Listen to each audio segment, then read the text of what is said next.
العقاريين اللي مش بيسلموا. يعني خلي بالكم عشان بتفضلوا سنين تدفعوا اقساط، سنين كتير. طيب المهم المشروع مهدد بالسحب مع الاسف الشديد. ليه؟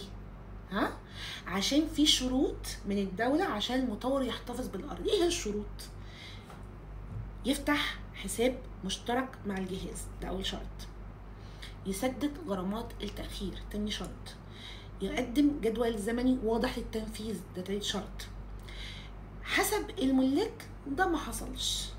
طبعا الملاك اللي هم بيتفرجوا عليا دلوقتي، تمام؟ فلو حد عارف حاجه يا ريت يبلغنا، عشان في ناس تانية تعبانه وتايهه، فاحنا عايزين ننقذ بعض يعني. تمام؟ طيب حتى الان ما حصلش ده، وده بيخلي المشروع مهدد بمراجعه التخصيص، ودي طبعا مش احسن حاجه.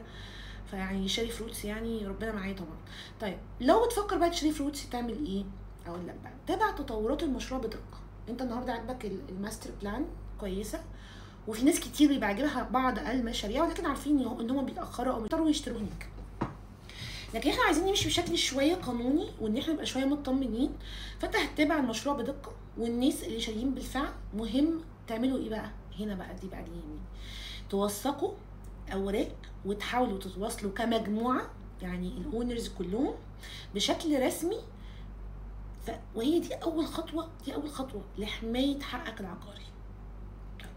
لو عندك بقى مشروع عايز نتكلم فيه، او سمعت اشاعه وعايز تاكدها، يا ريت تكتب لي